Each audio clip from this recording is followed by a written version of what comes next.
Hello, my name is Kaip Sampri. I'm a lecturer of Business Risk Management. Today, we continue our lesson to chapter 2 about the risk concept.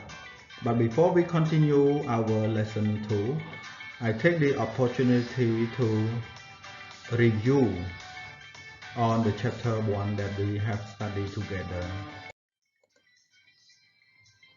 In chapter 1, you already studied about the risk management practice. So in that chapter, you already understand what is the risk management, and also you understand about a systematic process where they have 6 stages to analyze the risk. So in case you not remember what is the 6 step, here I provide you again the systematic process. The first stage is the plan risk management. Second, identify risk. Third, qualify risk. Fourth, quantify risk. Fifth, plan risk response. And the last one is monitoring and control risk. To recall again that project manager or business manager have to perform some document risk management activity, either qualitative and quantitative. This is very important for the project manager, where the quantitative play a very important role to support on the idea or the might go wrong in the company. And another one, the project manager have to understand that all significant projects should be include formal intent risk management activity, even the project is smaller or less critical. So you need to take into account. And the project manager have to do the analysis based on the project cost, schedule, and performance challenge.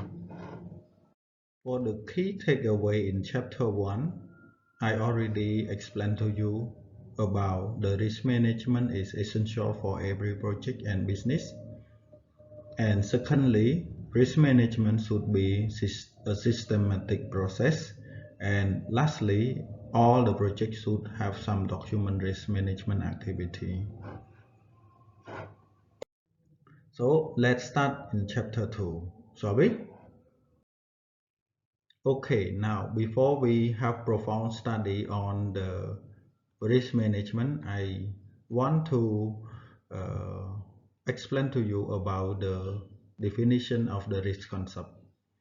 So risk is about uncertainty of the future result or outcome.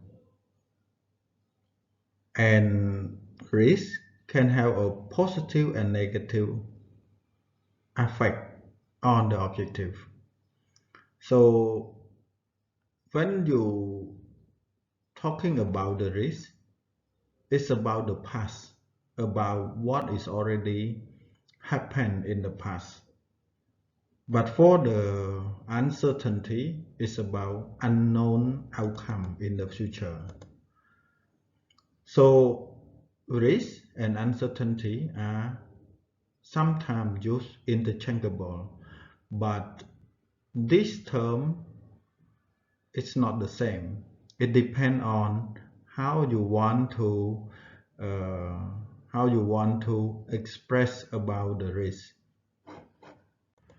អញ្ចឹងខ្ញុំចង់បញ្យល់ម្ដងទៀតថាពេលដែលយើងមុនពេលដែលយើងចាប់ផ្ដើមយល់អំពី concept risk យើងត្រូវយល់អំពីនិយមន័យនៃពាក្យថា risk ហ្នឹងជាមុនសិន risk បកខ្មែរយើងថាហានិភ័យ អញ្ចឹងហានិភ័យហ្នឹងគឺផ្ដោតទៅលើលទ្ធផលដែលយើង predict ដែលយើងប៉ាន់ស្មានទុកប៉ុន្តែលទ្ធផលហ្នឹងគឺអាស្រ័យទៅលើបទពិសោធន៍ឬអាស្រ័យទៅលើលទ្ធផលដែលធ្លាប់កើតមាននៅក្នុងអតីតកាល អញ្ចឹង risk គឺយើងអាចនិយាយថាវាគឺជាភាពមិនប្រកបវិជ្ជានៃលទ្ធផលដែលកើតមានឡើងអញ្ចឹងតែផ្ទុយពីពាក្យថា risk គឺពាក្យថា uncertainty អាចបកថា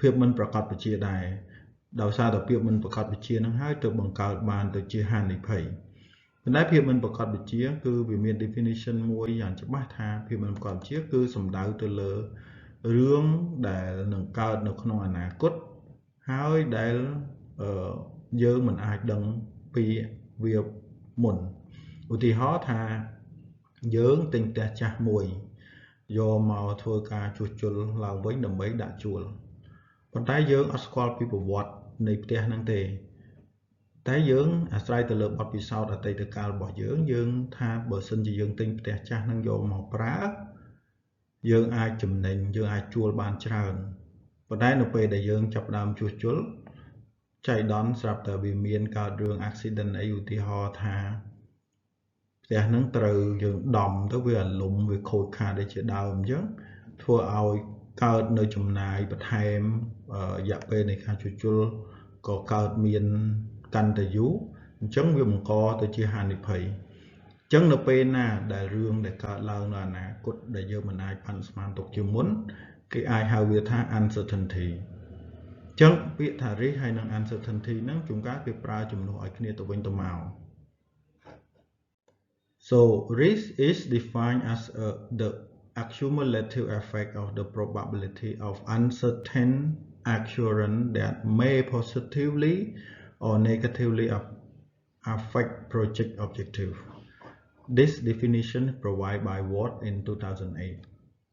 So the uncertainty which is considered only the event and where the probability are completely unknown, like I explained in Khmer already.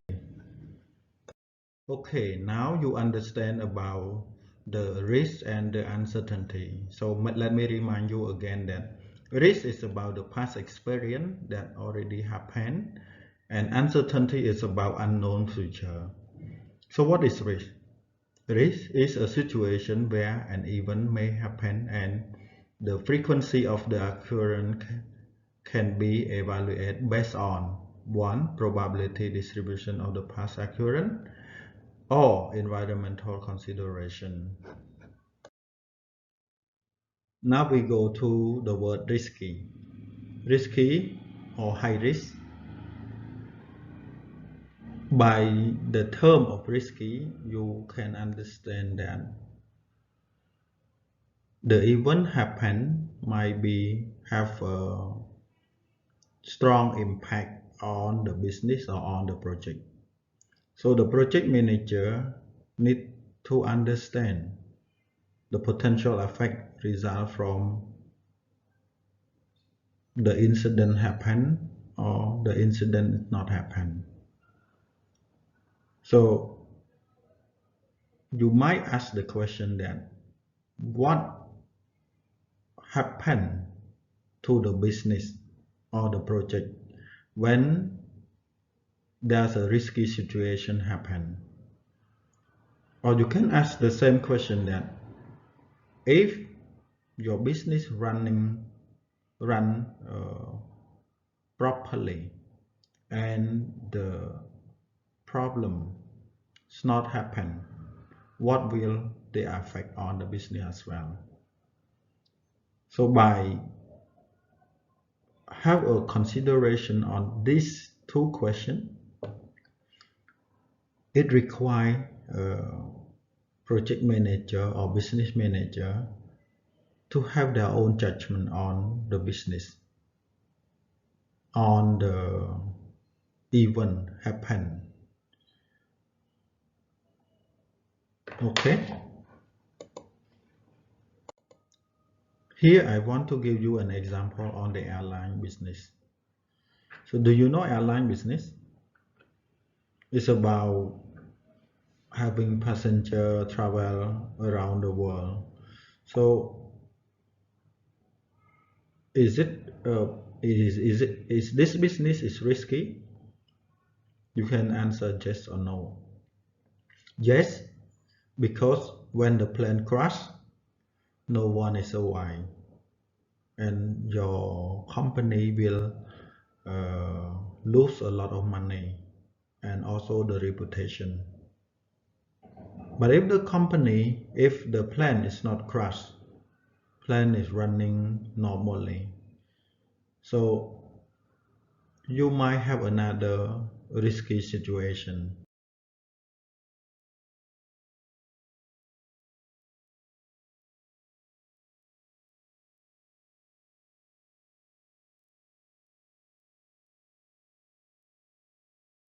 In order to analyze risk, you have to understand about the risk element.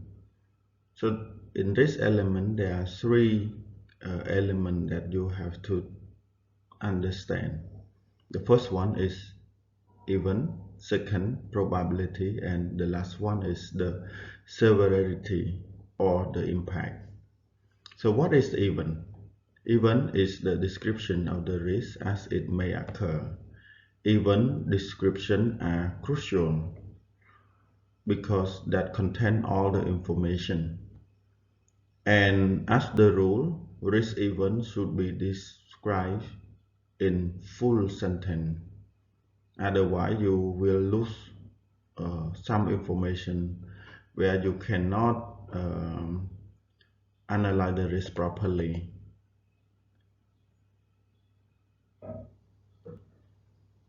So in order to write the full sentence of the event, there are some template. There's a template. A template for such statement can be as simple as event may happen to the project cause the impact to the project objective. This is an example. For example, the car broke down on the way to meeting, caused the meeting to be cancelled.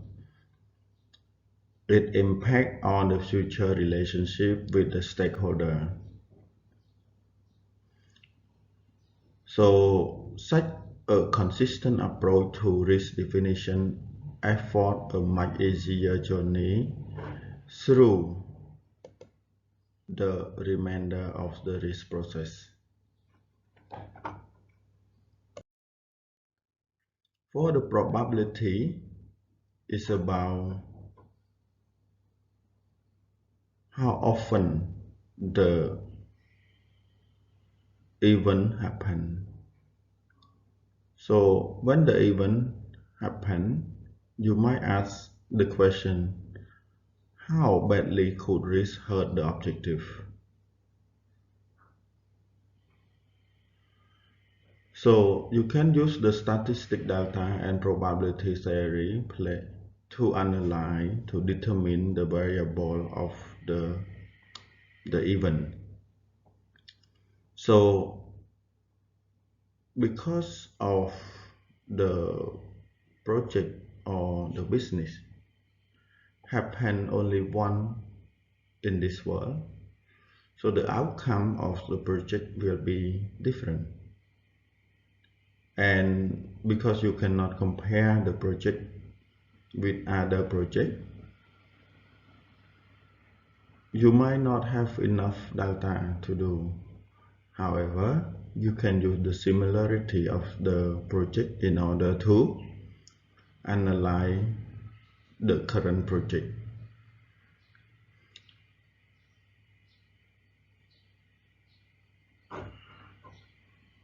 Use Appendix 3, the basic probability concept for the probability analysis on the risk. So you can use the description data, confidence and distribution, where you can use mean, median, rank, mode, variance, and standard deviation. So here the example that I give to you, but you need to study by yourself as well in order to well understand. For example, this is the variance through dice. For example, you have dice prop lục lát, there's 6. So when you throw it, this is the probability might be happen. Okay. And the figure number 2 is about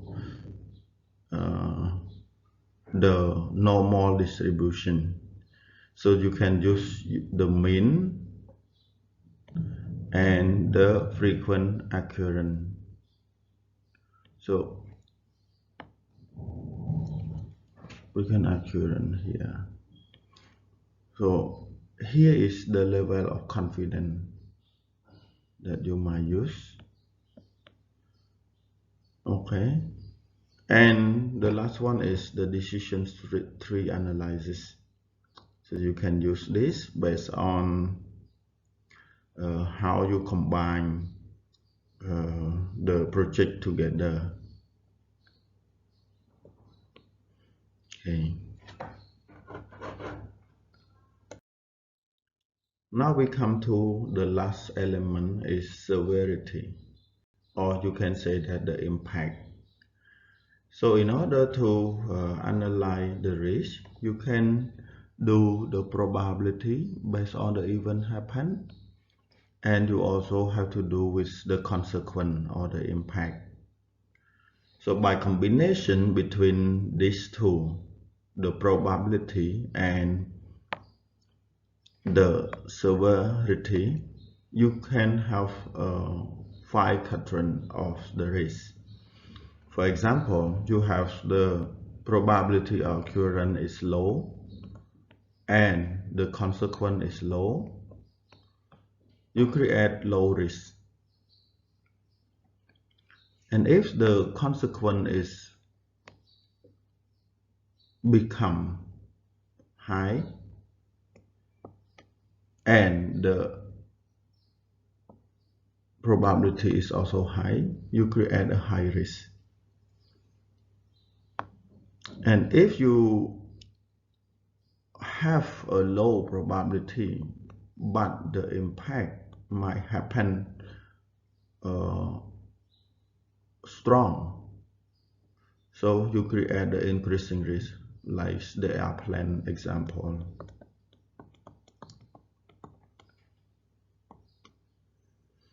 So for example of the airplane is the probability occurrence is low, but the impact, if it happen, the impact is very high, so it become very increasing risk every time, which is every time that the probability, every time the plane operate, the operation, every time the operation of the airplane business going on, so the probability of create the risk is also increasing. So because of the probability of occurrence is very low, so we cannot say that it is a high risk business, but we consider it increasing risk, because when the airplane crash, the consequence is very high. But among these 4 categories, the one that very difficult to analyze is the moderate risk, in the middle here. So what is moderate risk? Any guess? You might answer that it's not too high risk, not too low risk, risk in the middle. So in the opinion of the risk expert,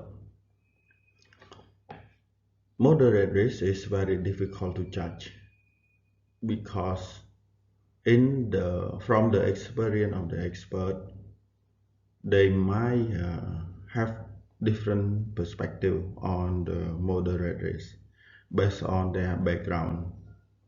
And moderate risk, there's no standard to judge on the moderate risk, because sometimes the event happen to come to the attention of one expert.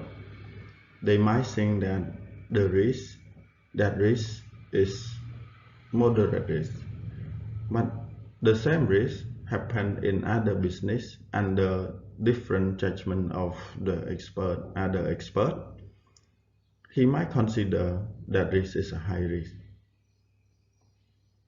So What does the moderate matter to the business or project?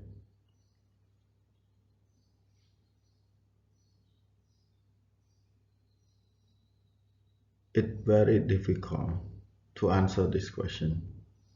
So it depends on the experience of the risk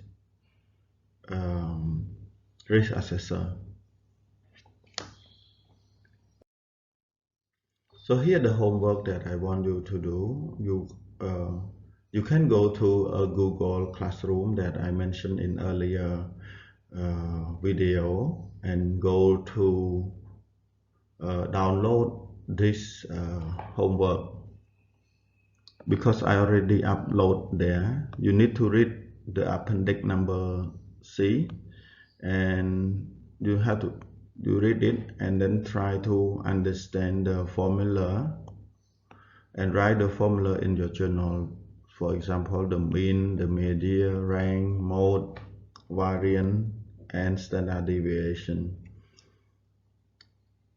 In the appendix C, there are some example there where I could not take to explain in here, but you need to read by yourself because I remember you study already the statistic. So try to understand how to apply the statistic into the risk analysis here.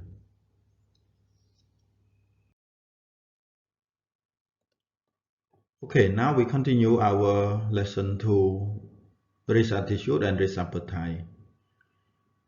So the word attitude. Attitude, what is attitude? Attitude, if we talk about the human, it's our behavior. But how about risk? What attitude mean to the risk? So the attitude for the risk is about the pattern. So when we combine, because as you know that risk is related to our daily activity, our daily business, our daily project. So the risk attitude is about your behavior on the risk pattern, and the attitude respond to the risk, whether you are a risk lover or you are a risk avoidant. So it based on your experience, based on your appetite on the risk. So what is risk appetite then? The risk appetite reflects on the environment willingness to face the certain risk, whether you accept or you fly. We can say that fight or fly. Okay. So the risk appetite is the degree to which the organization, team member, or an individual can stomach or tolerate certain type or degree of the risk, which means that you already have your threshold on the risk itself. How much can you afford with the risk? Because like we said earlier, that risk is about the opportunity and also the threat and also the opportunity. So if you always avoid the risk, you might not be able to seek the opportunity. So sometimes we have to set our threshold in order to ensure that we can find the opportunity in the risk situation.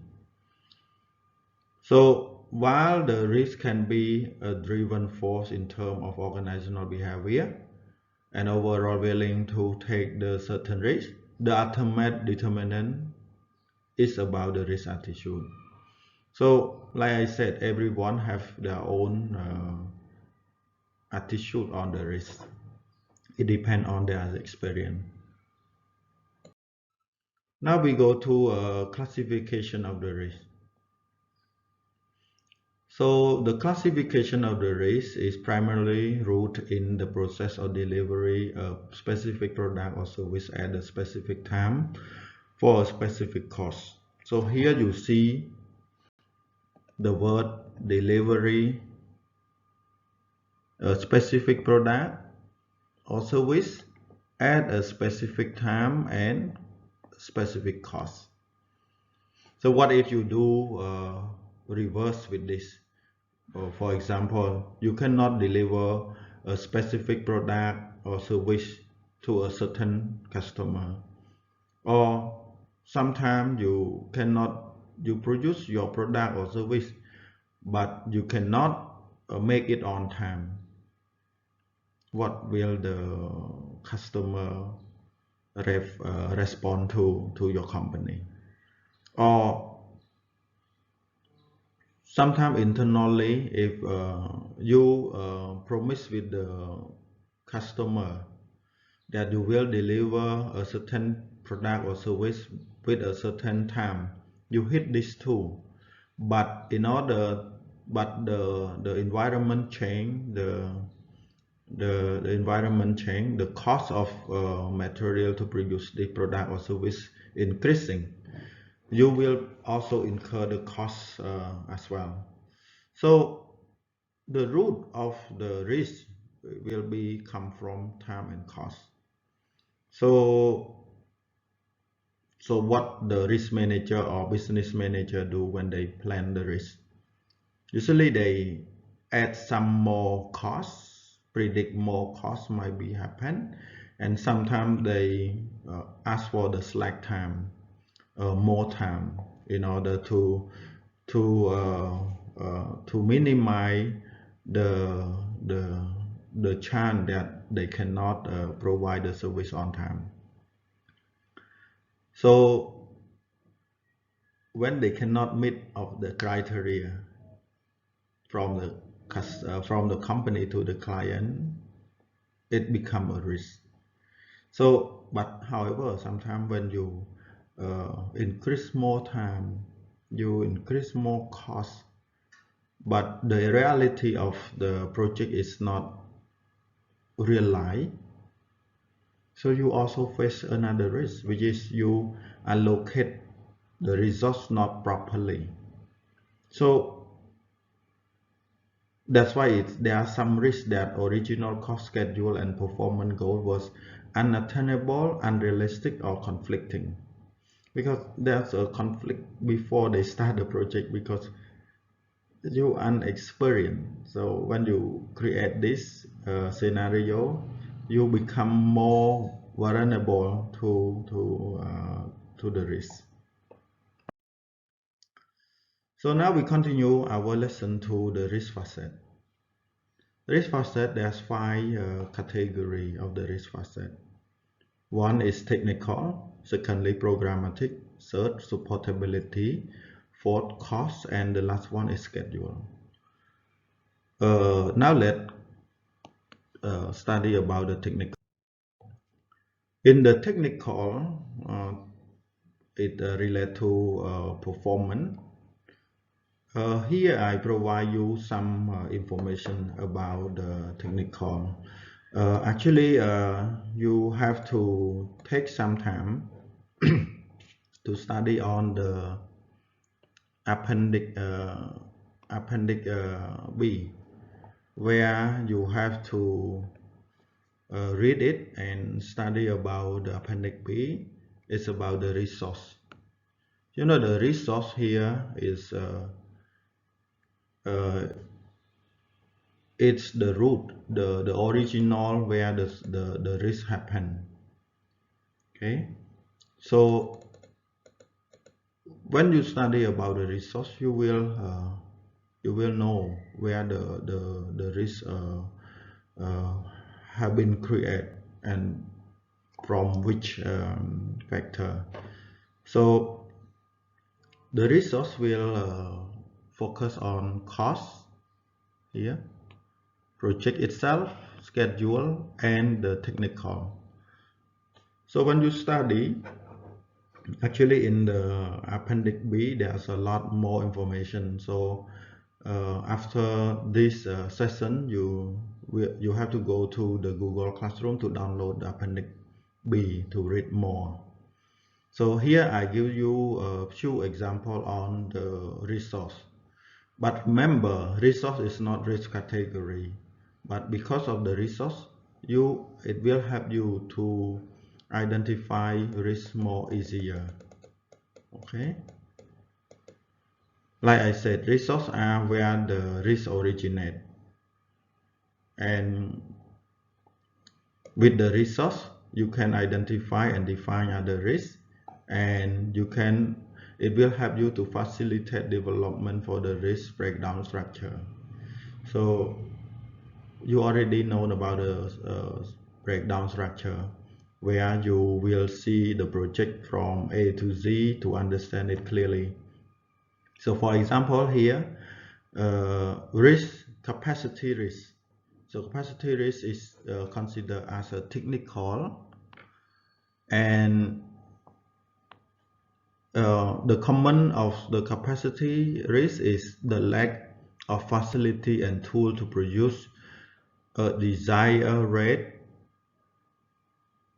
could prevent production flow from the reaching of desired level. So there's like a definition that you can understand about the risk here. So this is all the technical risk.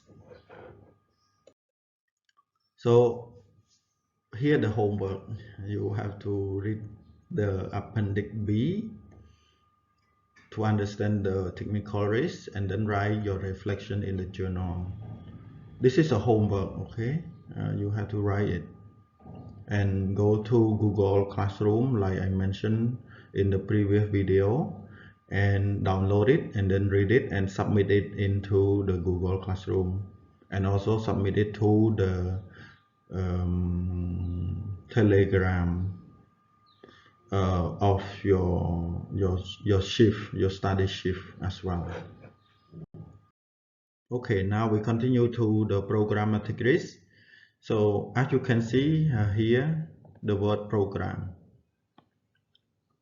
Program is something that you already fixed in the company. So when you fix in the company, those program become a default. For example, the working environment, the working attitude, the working habit, those are the program is already set in the company or in the project. So the project manager cannot control on this matter. So what is the programmatic risk? Programmatic risk is the risk associated with the obtain and using applicable resource and activity that can affect the project direction. So for example here, as you already see, the working environment, the working habit, so those might be disrupt to the project objective, project direction, because people they have different habit. So but we can group the programmatic risk into the category based on the nature and source of factor that have potential disrupt the project implementation. For the grouping, we classify into 5 grouping. One, the disruption caused by the decision made at a high level of authority direct relate to the project. For example, when direct order from the high level to the front line, that might be cut different level. So maybe in the middle level, middle management, they might not understand, they might not know what is the decision between the top management and the frontline people. The second one is the event or action that affect on the project but not directed specific toward it. And for example, the Chinese New Year, where it's not a public holiday for Cambodian. Third is the primarily by the failure of foreseeing production related problem. Fourth, by imperfect capacity. For example, you assign people with him there's no qualification to handle the job, or you accept, or another example, you accept the order exceed the capacity of the company, or exceed the capacity of the project itself. So this is called imperfect capacity. So you cannot produce, you cannot direct the project or business to the direction that you want. And lastly, this primary failure, or we can say that are the disruptive costs.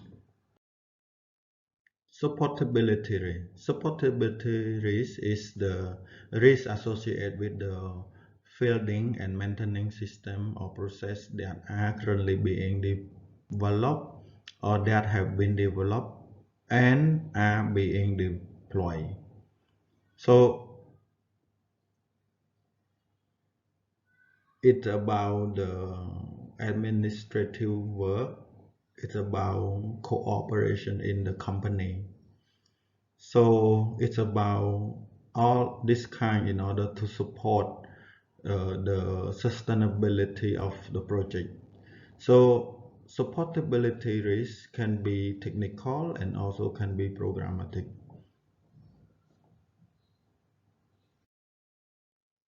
So now we come to other category risk. So in the previous slide, I mentioned to you that technical risk and resource you can consider as a technical, or you can consider as the category risk. But the category risk here in PMBOK Project Management Book Guide 1987, it defined into five categories. One is the external unpredictable. This we can say the act of the God. So something that you cannot control. It happened outside, and human cannot control, like earthquake.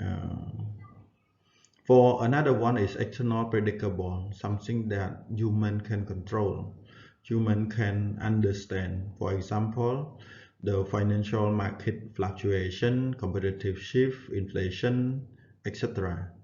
So this is the external predictable. Another one is internal non-technical.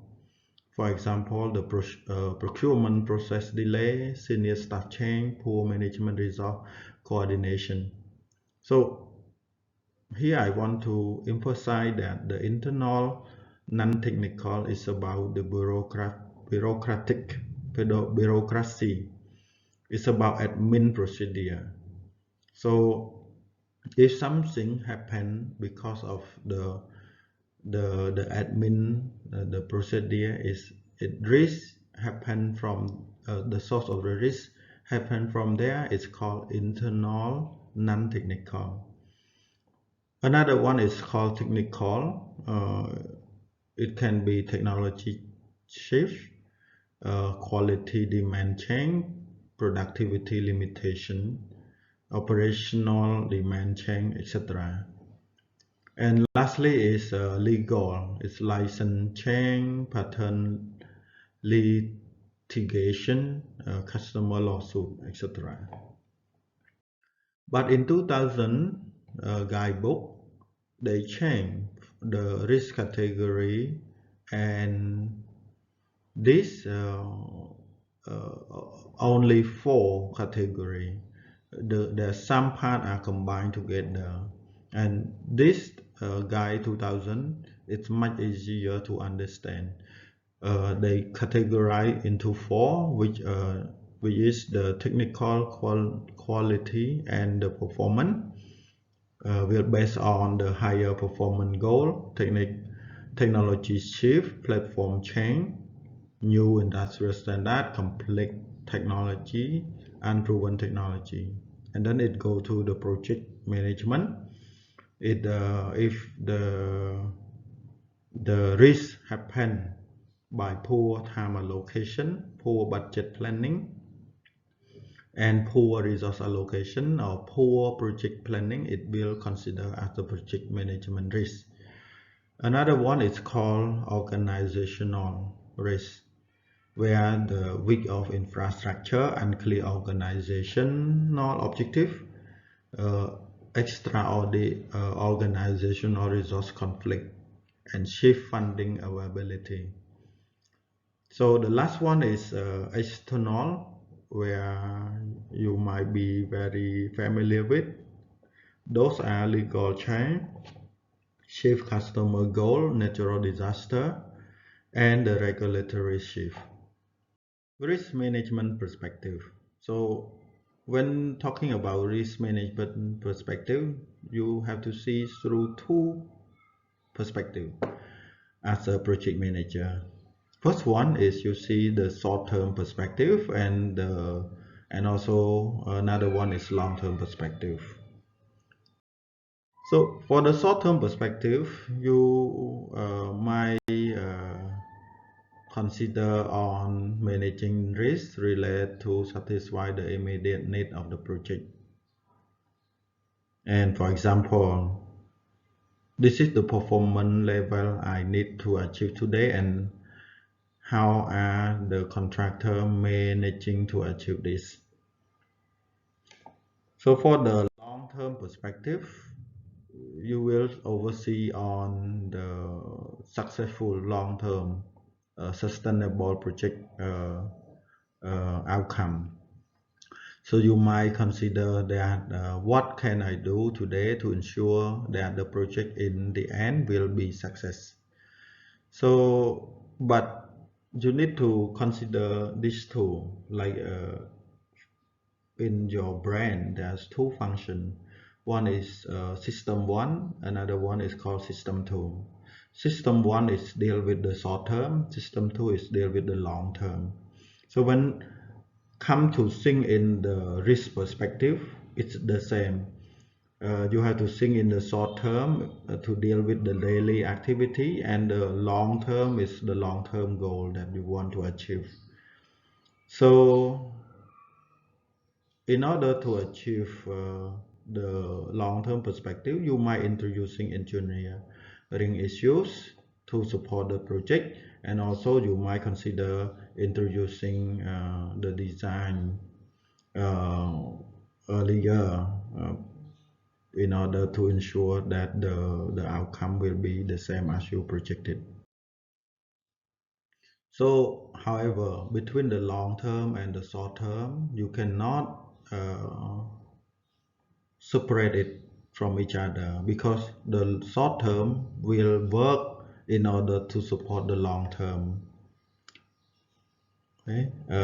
So the project that require a new approach and a new tool may suffer in the short term, yet may have a higher productivity and performance level in the long term. So you cannot separate from each other.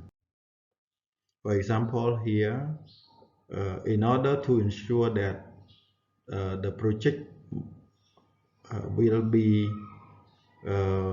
compromise with each other, you need to have more design of the project, the proposal, in order to select it. So when you select the project, you have to consider as well that whether the project will respond with the short term, or they will respond with the long term perspective. So here the example, you can consider with the time as the fixed variable, but you can use the weight drawing index performance in order to ensure that what you planning is will be success based on the short term and combined with the long term. Talking about the short term and the long term perspective, project manager ideally they think the project short term compromise with the long term will have the short term in order to achieve the success. But in reality, the project manager is sometimes forced to act on the short-term consideration because of three factors. One, because of change in personnel, key personnel is changed, so they need to act on the short term in order to fulfill, to run the project continue to smoothly. Another one is the project advocacy. For example, suddenly shift in organization priority. Another one is because of the shifting from short term to long term, the result in the short term might not be able to concentrate on the project. They use many resources to satisfy with another activity. So as a result, it will be affect on the long-term result of the project. So lastly is the long-term effect might not be considered in the time of preparing the project because we cannot see the future. So the project might be 5 years or 10 years or 15 years. So sometimes you cannot predict the future. So when it happens, so you have to act on the short term in order to deal with the current situation. If you say that it's okay, short term happen like this, but we want project in the long term, then you become the dreamer. Okay, here's the reality of the project management. For the life cycle, the project should work this way as planned, but in the project they cannot do this way, they do this way, and then come to here and then do this way. At the end, the project still finish at the end, but the planning and the execution of the plan is not the same. So it reflects on how the project planning of the project manager.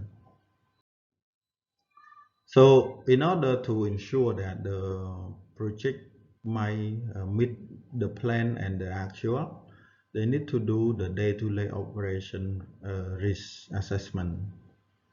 So they might also do the action taken earlier in the project development in order to ensure that the overall performance and the cost over the life of the project will be met. So after you modify and you do the day-to-day operation and well planned, the project will be look like this.